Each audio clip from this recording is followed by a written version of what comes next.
Welcome to The Memory Game, a podcast where I, Nathan Tuffin, and I, Rob Beer, exchange voice notes as we carry out the important work of recording an emotional history of video games for the betterment of future generations. This week, Nath makes us recall painful memories about frustrating video games.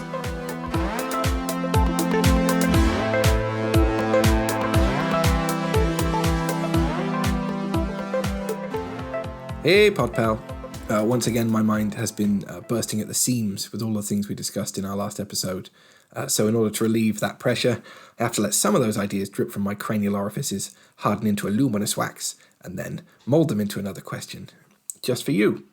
I also have to apologise again for being ahead of schedule, but I'm sort of getting all of these ideas and then having mad sleepless nights with my troublesome baby son, which I'm sure I've moaned to you about many times.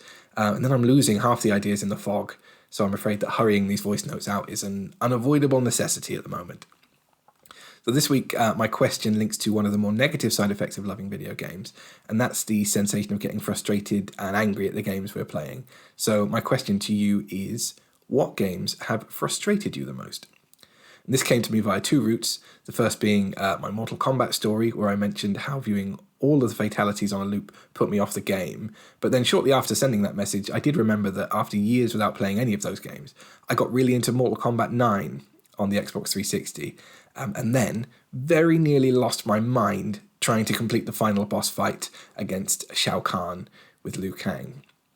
And the second route that the idea came from was generally thinking about cheating for our last episode and why we use cheat codes in games, and then times when the ability to skip certain parts of games would have been very welcome for me, particularly. So that's it. What are some of the games that have frustrated you the most? And I would be particularly interested in things like your age at the time of playing those games, any context around the frustration that might be beyond the games or because of the games. And I'd also like to know, I'd be interested in knowing how frustration manifests for you in those situations. So, because for myself, I find that, like, assuming I'm alone and have probably gotten really into the depths of despair with a game, I become a sort of monstrous shadow version of myself. I imagine it's a bit like that scene in Lord of the Rings where Smeagol transforms into Gollum, but just really quickly. Like, I think I get all, like, hunched and stiff. I use language and curses and stuff that no one would ever expect to hear come out of me. And also on certain occasions, I have been known to try and crush the pad with my hands. Luckily without any success, but that's usually a sign that I've been pushed too far. And actually, as an aside, I do remember a story, a friend of my dad's once got so annoyed at a game, that he took a bite out of his controller, and then it had teeth marks on it from that point onwards. But you're a very calm and measured guy. You're pretty laid back. So I'd be pretty surprised to hear that there were these kind of outward physical manifestations of your frustration. But having said that, you're one of those people who I think you naturally pick things up and get good at them quite quickly, and you're quite competitive as well. So I could imagine under a specific set of circumstances, you might get quite frustrated, maybe with a particularly tricky game. So on to my examples anyway. I think I'm going to have to do some proper research in my response to your answer because as my game time has become limited in recent years, I think I'm far more likely to quit games when they become too challenging or repetitive because it sort of feels like I'm wasting precious game time. So all of my memories are from like misty times gone by when everything was in black and white and we used to have to turn a crank handle to get the old consoles up and running. So these are all from a while ago. My first game was for the Xbox 360, and I think I played it in the first flat I lived in with my partner, which would have been around 2010, 2011. It was a third-person Star Wars game where you played a Jedi and ran around solving puzzles and getting into fights and using the Force. I'm sure you're familiar with the type. And I remember really loving the first hour or so of the game where you get to like force shove people off of ledges and do cool lightsaber battles. But I think at some point there was a really sharp rise in the difficulty and the challenge of the game. And just one particular bit I could not get past. And there are a few bits in the game where you had to use like force powers in a particular sequence. And there was one where I think you either had to hold up or bring down a spaceship. I can't quite remember. And you had to hold some buttons and then move the analog sticks in a really particular way. And I just could not do it. Like, I just couldn't manage to work out what it was I was supposed to be doing. And then what happened is when you failed that, like you had a time limit to do it, when you failed it, you had to go back about 10 minutes in the game, or at least that's how I remember it. It was probably like 3 minutes in the game. You had to go back and then complete a really tricky fight again. And I think I must have done it like 12 times, probably more, and just not managed to do it. And at that point, we didn't have the internet in our flat. I didn't have the internet on my phone, or probably the kind of phone where you could just look up something like that. So I couldn't look it up. I couldn't like watch a YouTube video to work out how to do it. I think I just had to live with the failure of it, which absolutely killed me. And I think, other than it being really hard, I think the true source of the frustration was the fact that it felt like I was really near the end of the game. And it was like the satisfaction of completing it had been taken away from me. And I think that sense of needing to complete things, like a completionist perspective, that's really strong with gamers, or certainly is with me and other people I know that play video games. And I think as you get older and busier and you have access to more and more games, it becomes harder and harder to fulfill that need, that completist need. And my friend Joe, basically, he's got like all of the consoles, he's got a PC, he's got an Oculus. He's always playing loads of things at once. But when you ask him what he's playing, he often includes a list of games that he's not really playing at the moment, but that he's gotten close to finishing and he's planning to go back to complete. And I think I absolutely relate to that feeling. Like the games that I didn't quite complete, they live in my brain rent-free, probably for the rest of eternity. So my second choice is a game I think, I have a feeling you and me might have actually played together, like couch co-op in my second flat, though I could be getting, well, I think I might be getting mixed up with the mini games on Madden. Boss level, but it was an American football game on Xbox Arcade, which was only made up of mini game style like challenges. I don't think it had an actual mode where you do like proper matches. It was all stuff like you get the ball and then you have to run down the field and spin and duke past a series of defenders. And then like you finish that and it started a new challenge, and they got gradually harder and harder as you went along, much like the mini games in Madden. And I think the key is that you had a certain number of lives, and then when you lost, you had to start that whole sequence again. That's where the frustration lies. And there was a particular challenge that always bested me, and it was one where you had to, you were running, I think you always were running with the ball, you were always a running back, and you had to run along like inside a maze of lines with very short turns. And it was so hard, it was nearly impossible, and like one wrong like tap of the analog stick would just like make you fail. And then, you go back to the start. And then I think in my frustration and sort of desire to get back to that maze level quickly, I'd accidentally mess up one of the earlier, much easier challenges, then have to go back to the beginning again, which just drove me more and more insane and likely caused a string of foul curses and probably more attempted pad crushing. And my final example, a slightly more recent one, though still probably a good few years ago, and that was on one of the UFC games. I think it was on my PS3. No, PS4. Yeah, on PS4. So years and years ago, I got really into one of the UFC games. Like I'm not into like real life UFC, but I do like fighting games. And they always have like a really fun career mode, I think, or the old ones did. And on that early version, it let you create a character and then go through the full career mode with them. And then you could take that character online, but with their beefed up stats, and fight other players. And I remember having a lot of success at that one, probably because my character was like really well developed and you could choose all their moves and stuff. So it was like, it made him better than the sort of standard fighter choices you have in that game. So then a few years ago, I tried to recapture that. But on this version of UFC, you could only choose existing like real life fighters on the multiplayer mode. So I chose a heavyweight, like I learned his style, and I think I got quite good at playing against a computer. And I started playing people online, which, I mean, that's obviously a huge mistake, right? Why did I go online where everything's toxic and horrible and difficult? But the frustration with that game was that you could really be beating the crap out of someone and like get their health bars really low and their stamina really low. But there was something about this sort of awkward grappling mechanic that would mean they could sort of suddenly grab you and sling you to the ground and get you in a submission hold. And there just wasn't much you could do. And I think that's probably something that does happen in real mixed martial arts fighting. But in a video game, it's so demoralizing. And it happened to me so often. And I just couldn't work out, even watching YouTube videos and tutorials and stuff, like what I was supposed to be doing to defend against it. So it started to drive me completely insane. Like sometimes you'd fight someone and they'd do a load of taunts and stuff on you. And, and sort of be toxic and horrible in that online way. And you'd knuckle down and just do the fight and think you're going to win. And then in the dying seconds of like the second round, chuck you on the floor, get you in a leg hold, and that's the end of it. And it got so bad, like to the extent where I started to feel quite tense after playing the game. I think because it was giving me like a mad adrenaline rush. and it was making me so mad. So yeah, I had to knock that on the head after a few goes. So those are my choices.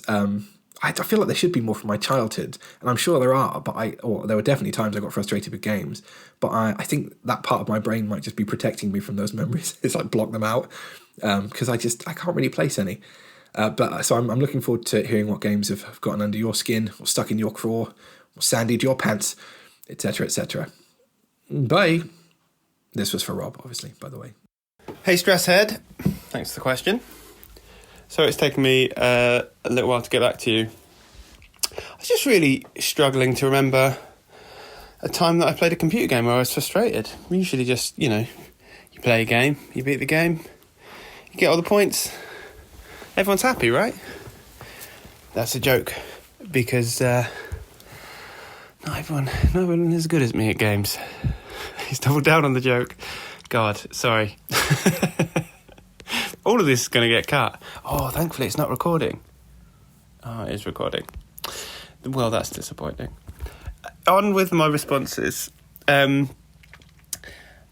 I alluded to there, I've had a few days since receiving the question to mull this one over.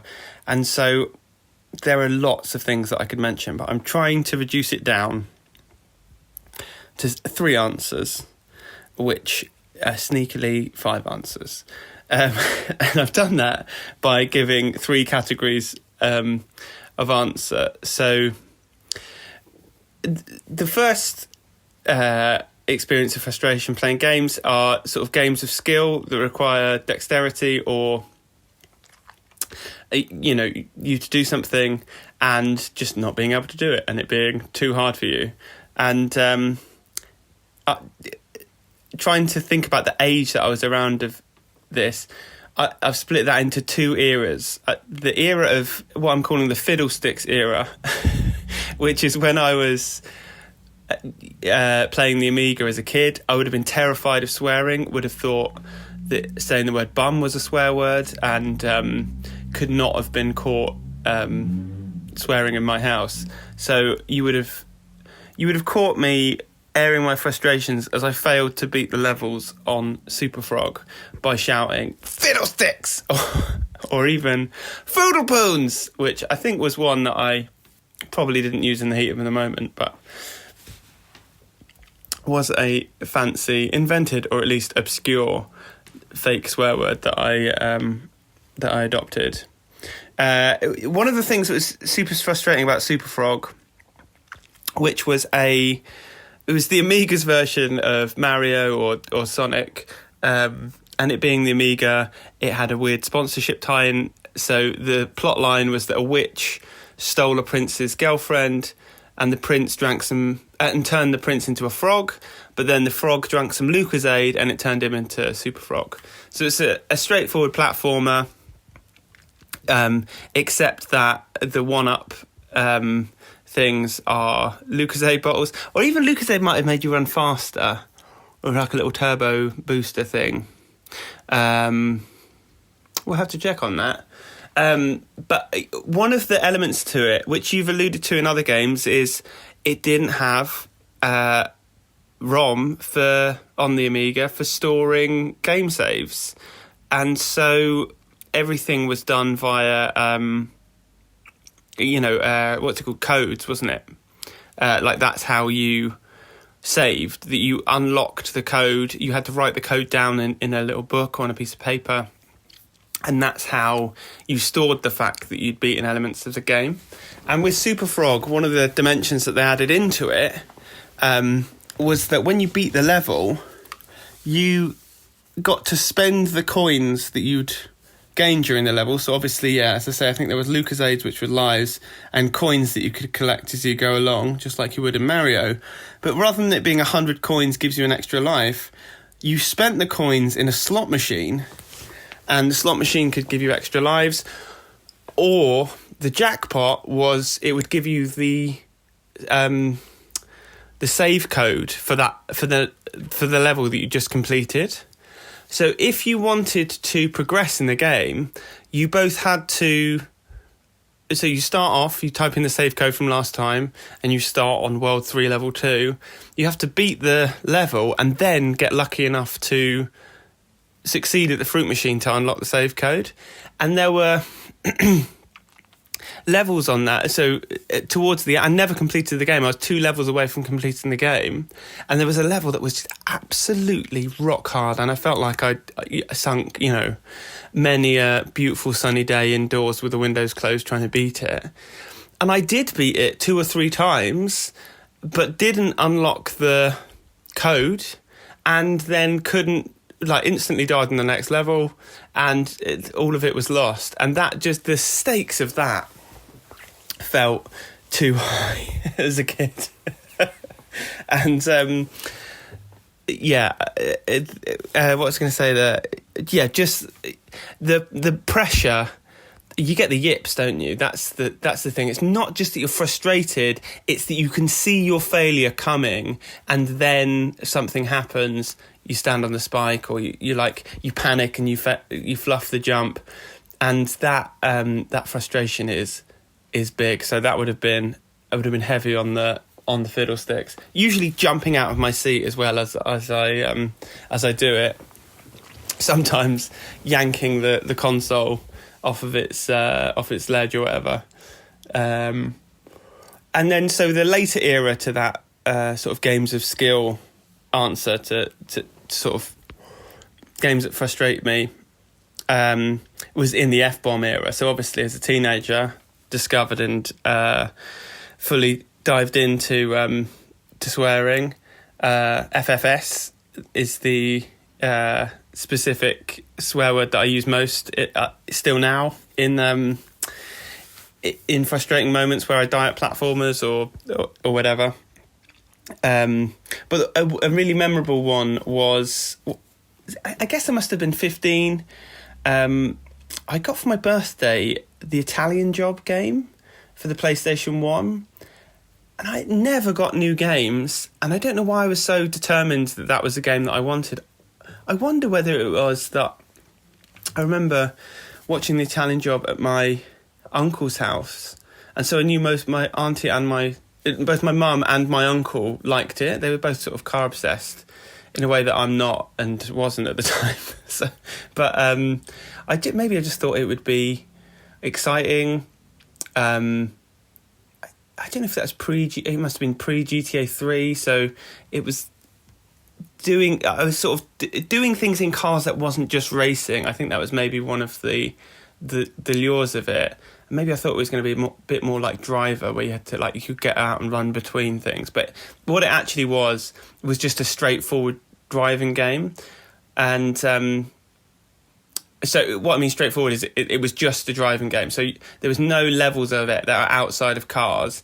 And it was essentially like a sort of grown-up, boring man's version of Crazy Taxi. So you had to go from one location to another in a car under a time limit. And then there were cutscenes that tied it together.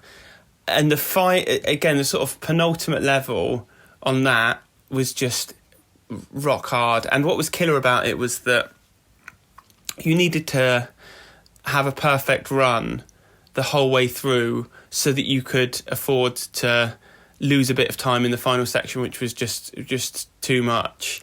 And there were so many, it was identical runs over and over again. The traffic was predictable, everything was just running in perfect sequence. And so I should have been able to do it. And it wasn't a failure of the game each time. It was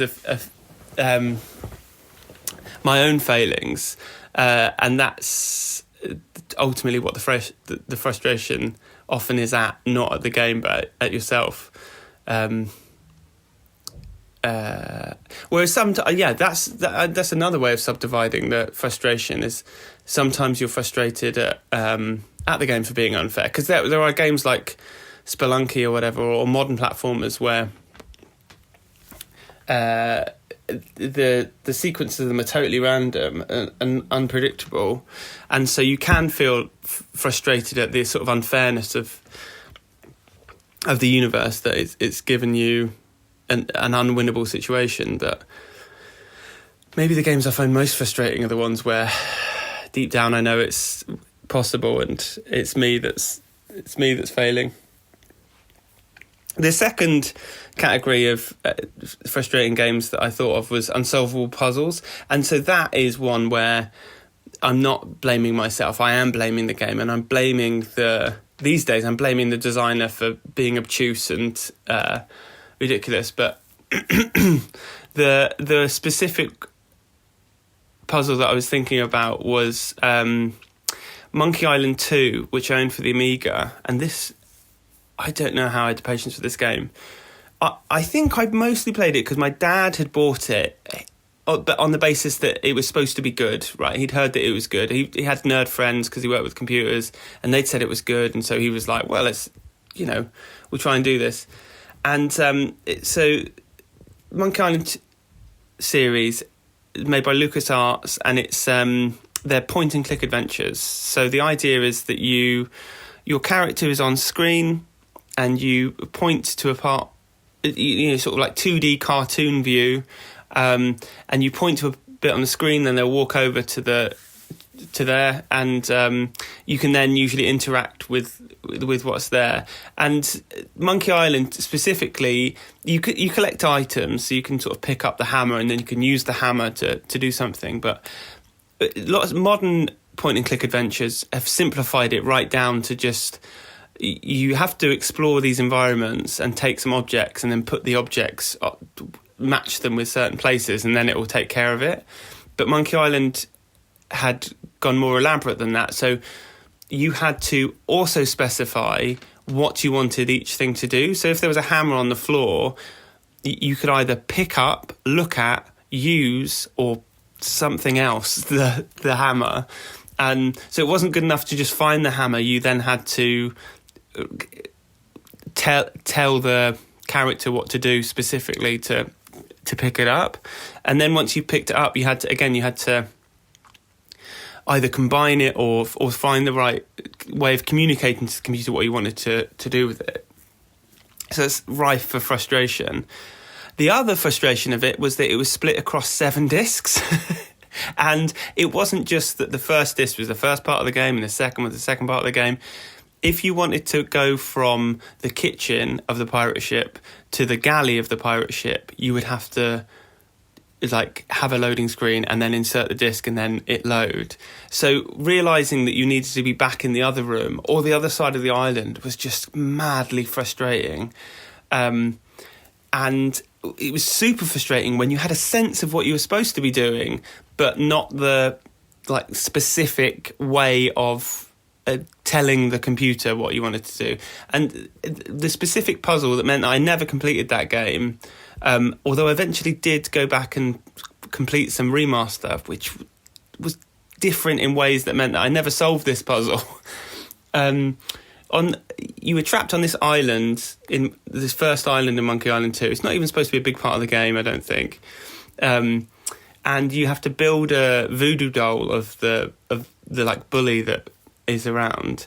And to do that, you need clearly bones from the graveyard. That's one of the things that you need is it's the clear answer to a riddle that is uninteresting. But I think it was one of those ones where there was maybe, and this is a quirk of point-and-click adventures, there might have been an area that I never accessed because I didn't notice that you could go behind some shed or something like that. But I just spent hours of beautiful sunny days hiding indoors, trying to dig up the bones of a ancestor in this game, trekking back and forth across the 7 discs, totally unaware of what to do. And that level of frustration is unfamiliar these days, because if I come across a puzzle like that now, obviously you just jump on YouTube or you abandon the game and get on with your life. But it just felt like it was, on the periphery of doable. That's what a frustrating puzzle will ultimately do, is not make it feel like it will trick you into thinking that there's nothing wrong with the game. What's wrong is you. And a good puzzle does the reverse. Maybe I don't even know what I said there, but stick it on my gravestone either way. And then the third category of frustrating games that I could think of was save holes, and so this isn't even necessarily unique to the game. So the game that I'm thinking of specifically is Half-Life 2, which I would say, other than the thing that I'm about to say, was entirely frustration-free. It was a perfect level of difficulty. There was the option to drop it down in difficulty as well. And super fun and cinematic. And one of the reason I carried on playing through this frustration was that I was totally sold into the game and the story of it, which is fantastic. But one of the things that can happen with that era of game is that you can end up in save holes. So I think I played this when I was maybe 23. I think it was an older game by that point anyway. I was playing it on the Xbox. Yeah, on the Xbox 360. And what I'd done was just terribly mismanage my save files, so that I'd just been overriding the saves each time and not making multiple versions. And so I ended up in a situation where I was towards the end of the game and I had to kill these two big, they look like War of the Worlds walkers. And it's supposed to be, cinematic fight, fairly towards the end of the game. But I reckon it's supposed to be like a 10-minute battle or something. 10 minutes of your experience, maybe 15 if you get stuck and have to reload it. But what I'd managed to do was have a nightmare doing it and save over my single game save file, having used up all of the rockets that they'd left peppered around, thinking like, no one's going to need more than 15 rockets to kill these things. And I think I'd obviously just panicked. And going back to what I was saying earlier, it's the seeing in slow motion what's going to happen to you, and then that creating the fear state, which then makes it happen. So I ended up sort of saving myself into a situation where I had basically a single hit of health point left and 2 rockets to kill these big, horrible, monstrous things. And so I was just loading and dying this sort of 7-second sequence over and over again because I just couldn't get out of the room that I was in.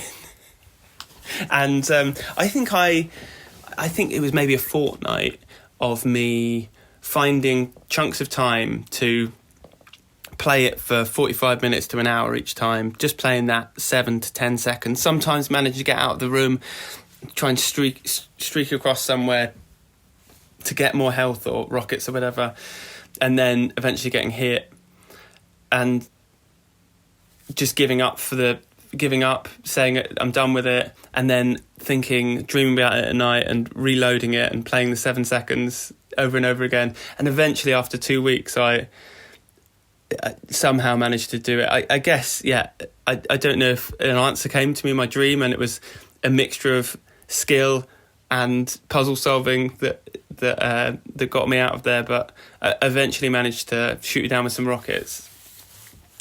And what you're left with after an experience like that, where you've sort of bested the cause of all your frustration, rather than just pure elation, which I think I did experience in that moment, the wave after that is just a sinking feeling of, was that worth it?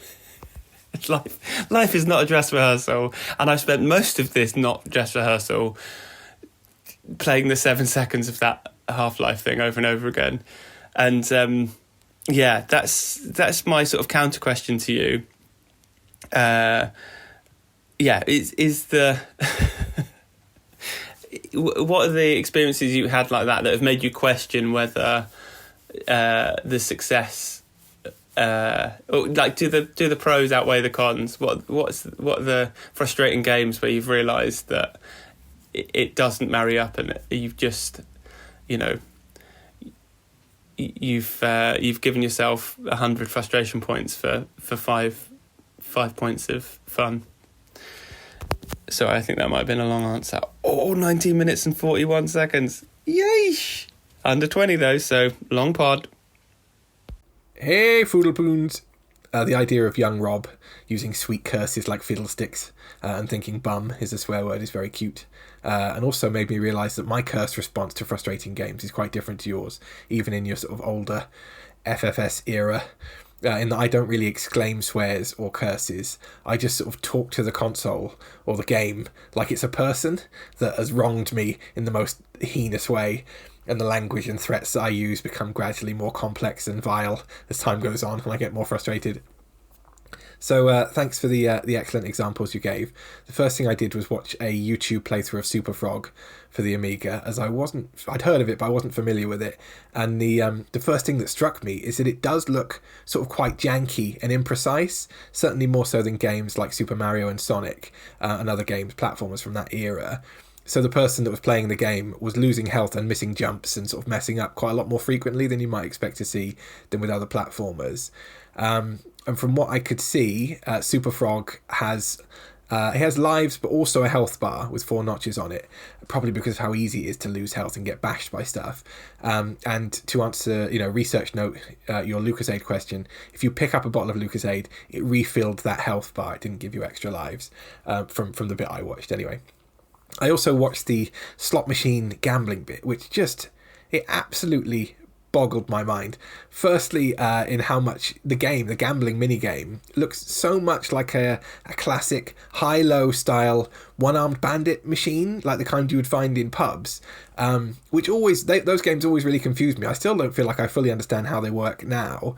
And it feels like watching that Superfrog gambling minigame, it's like you need to know how a slot machine works in order to do it. In order to get the points you need, which also just feels like a real genuine glorification of gambling in a kid's game, and not in a sort of veiled loot crate kind of way like games have now, but just right on the nose. This is a slot machine. If you want to progress, this is how you do it. And that as well, your revelation that in order to get progress codes, you had to choose to gamble your coins at the end of a level. That's mad. That's so crazy and unfair. Like, it just feels like the developers went one step too far there, and it would be interesting to know what their motivation was for it. That it's like, not only do you have to be good at the game, you've got to gamble as well. There is such an element of chance. And as you said, the stakes are way too high for a sort of 6 or 7 year old or whatever you would have been at the time. And something sort of that did make me think, listening to your response, that with those kind of games, platformers, even though old school Amiga, Mega Drive, SNES type games, they could be very frustrating. Not being able to save or being dependent on progress codes, that was in part that's due to a limitation of the machines, right? So they just didn't have the capacity to save. So I guess it was a given when it came to the game design that you would be repeating bits, and that's kind of written in, which I think is why I didn't really have any examples of those kind of platformers in my frustrating games list, even though I played all of them and I must have gotten annoyed at them. But I think the times I've gotten really livid are from later years, when you're playing games that make you repeat big sections of a game, even though it has the capacity to have more checkpoints. But it's been written into the game design on purpose. Maybe sometimes due to bad game design, but often, I guess, just to add to frustration, to make it harder, and then maybe more of a payoff when you do complete the section. But I think, that's the times I've gotten really mad, when it's been like a purposeful choice by the game designers to not put checkpoints close together. Onto your example of Monkey Island, it made me remember that Monkey Island was a game that, so when I was growing up, I only really knew it entirely from sort of reports from classmates as a good game. And then in later years, it would always be a game that was referred to by kids who didn't really play video games anymore. So when you'd be on the playground talking about whatever you were playing, they'd be like, oh, you remember Monkey Island? That was a good one. I don't know if...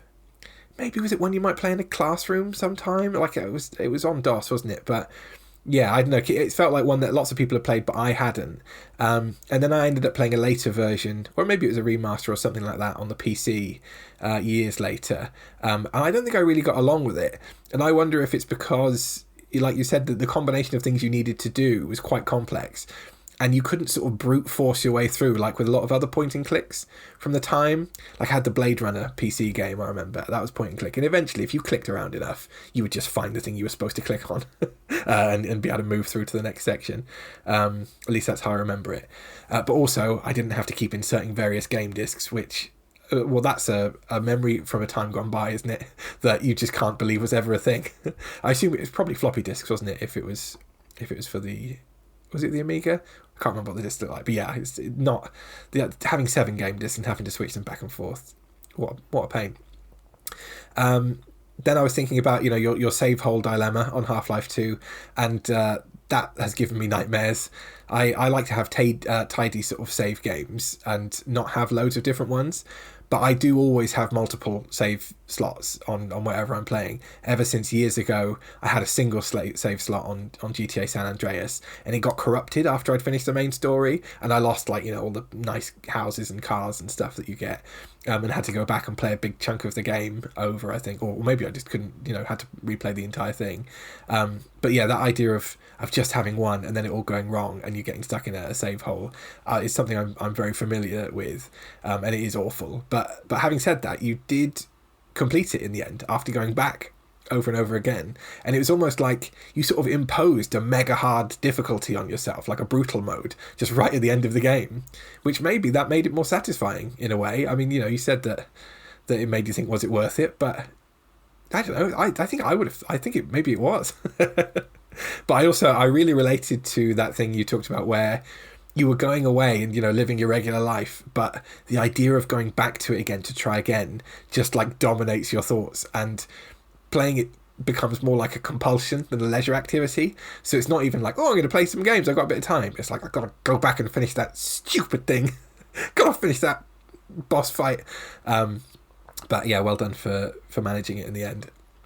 So I had a good think about the was it worth it question that you posed, and I couldn't think of many specific examples, but in the end I think my feelings on how worthwhile a game was, or whether it was worth playing it for a certain amount of time, it all came down to whether or not I completed the game or beat the section I got stuck on. And it's like beating the game is scratching an itch or removing a thorn or something from a paw, and failing to do that, it kind of leaves an open wound which gets to stay in your brain forever. But and that's what makes you regret it. Just like, I wasted all that time and I didn't even do it, didn't even finish the thing I was supposed to do. But I think for me, when I've wasted all that time, whether it be wasted or not, and then finished the thing, succeeded, it's like, well, I beat it, so good, it was worth it in the end. Now let's never think about it ever again. And it also made me think about a couple of times really recently where you could argue I had wasted game time, which, stakes are higher again now. I've got much less game time to be playing with, and any wasted could feel like, like that time I could have spent with my children or just, enjoying myself. But even though it's frustrating, other factors sort of made it worthwhile. And the first one is with Grounded, which you and I are currently playing through together on the Switch. And one of the fun things about it is that we have a persistent save that we can both access when we're not playing the game together, and then you can do some sort of solo admin around the base, like you can collect food and building materials and stuff, so that when we do play together we can do more fun adventuring type stuff in the brief windows of time that we get. And so the other day I logged on solo and I just collected a bunch of grass stalks, which you just chop down in a really monotonous way, which you can use to build structures. But then I realised we needed more weed stems, which you get from dandelions, to build something. And the most easily accessible ones near our base they're guarded by a big scary sort of stink bug, which fighting alone is a pain and takes ages. So what I decided to do was build this platform high up on a nearby wall, which we could use in future to sort of gain the high ground on the stink bug and pepper it with arrows and not have to fight it. And then we could really easily access those weed stems and the other resources around there. So I spent my whole evening really building this platform, which involved a lot of tedious sort of running back, chopping grass stems, and building materials and bringing them up, and then awkwardly sort of placing floor and stairs along this wall. And I did all that, and only to realise after about an hour and a half, I think, that you can't really see the stink bug from the platform I've built. So it's almost utterly redundant. So you could easily argue that was a wasted hour or so. But there was something really fun about the act of having an idea and then going ahead with it. And then maybe something a bit therapeutic about just the repetition of what I was doing, which made me feel like it wasn't a huge waste of time. And the other one was another multiplayer experience I've had recently, playing the PC game Chained Together with 3 friends of mine. And Chained Together is like a third-person game where 4 of you are all linked by a chain, and then you have to ascend from hell by doing various platform challenges and puzzles and stuff. But it only takes a small mistake from one of you to knock you all off and send you spiralling right back down to the bottom of hell. And there are checkpoints, but the further we're getting into the game, the gaps between the checkpoints are getting longer and longer, and we're having to redo quite big sections of puzzles and games, and that's really tough. And Chained Together is obviously built to be frustrating because you have to time things exactly with your friends, and often you're failing because of not getting in step with one another, or one of you's rushing, or one of you's just not able to do a particular bit. So today we had a go at it and got stuck on one bit, and we must have spent half an hour just doing the same tedious 2 minutes of game, jumping between these rotating platforms and hopping over traps. And in the end, we didn't manage to get past the bit we were on. But I think in this instance, the time didn't feel wasted because you're playing with friends, and playing together is fun, and you're making each other laugh and taking the piss out of each other, and the joys in the act of doing it together, I suppose. So I haven't really answered the question there, but I think really the main times I've regretted playing anything was largely, or felt like time was wasted, was more because the game was bad, like mobile games where you're just playing it because it's sort of, available in your hand and easy to access, not because it's particularly fun. And then, it can be easy to spend too much time sort of sat on the toilet playing some sort of garbage and then feeling like your time has been flushed away as well as everything else. Boo! I think I've covered most of the research note type bits already, but for the remaining couple, that Star Wars game that I mentioned, I looked it up on the 360. It was The Force Unleashed, which came out in 2008. I watched a YouTube playthrough of that, and I found the bit I got stuck on was about 3.5 hours into a 4.5 hour playthrough, so I wasn't too far from the end. The player is sort of stood on a big platform where there are a bunch of TIE fighters flying at you, and you have to sort of awkwardly use the Force to knock a certain number out of the sky, and then the screen prompts you in a particular ways to hold the analog sticks to pull down this big Imperial Star Destroyer that's up in the sky. And of course the player doing it in the video does it in about 10 seconds with no issue at all. And the American football game I mentioned was Backbreaker Vengeance for the Xbox 360, and it was a follow-up to a non-licensed NFL video game called Backbreaker, where the focus is hard hits and big tackles. And Backbreaker Vengeance was just available on the Xbox Live Arcade, and it was only mini games, not full matches. And I found a video playthrough of that, and it does still look quite fun. So no, don't do it to yourself, Nath. But yeah, I did think, I think you can still get it on Xbox Game Pass. So watch this space.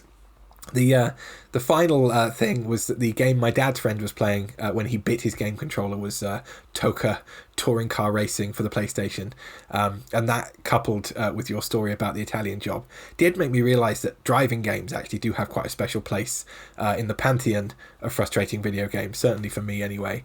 And stuff like tricky sort of timed driving missions in the GTA games and races on Need for Speed Underground. They're games, they're things that have probably cost me many, many hours of vitamin D over the years and have caused many struggles. Okay, I think that's it. Much love, cuddles, etc. Bye.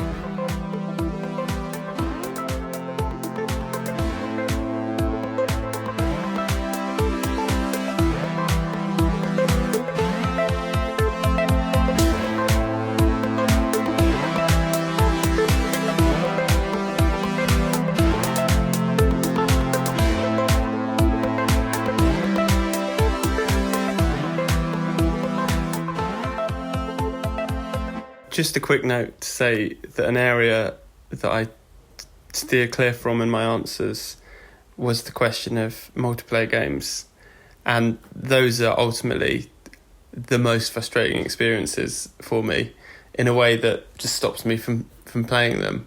And I think the one that maybe just shut the lid on me ever really wanting to play a competitive multiplayer game again was Apex Legends, which is sort of Fortnite-esque, but It's designed to be played with sort of 3 of you at a time.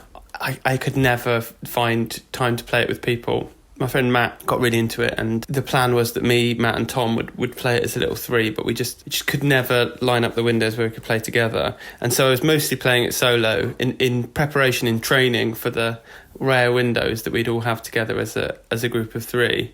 But my revelation during that, it being a battle royale where there's 60 people on the map and only 3 of you can win, was that for that to be fun, for most people, there needs to be a lot of people who are the prey, who aren't going to make it to the final 3 and are there just to make up the numbers. The first people to blow up in the start of an action movie fight sequence.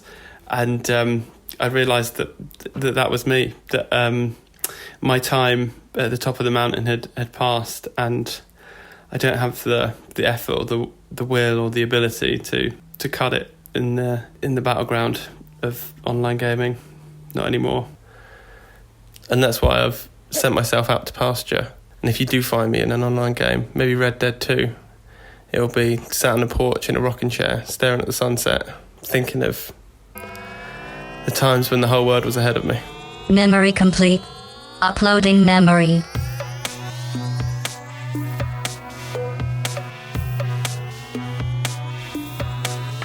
Thanks for listening to The Memory Game. If you would like to share a gaming memory with us, ask us a question or send us your thoughts, you can contact us at memorygamepod@gmail.com or on Instagram @memorygamepod.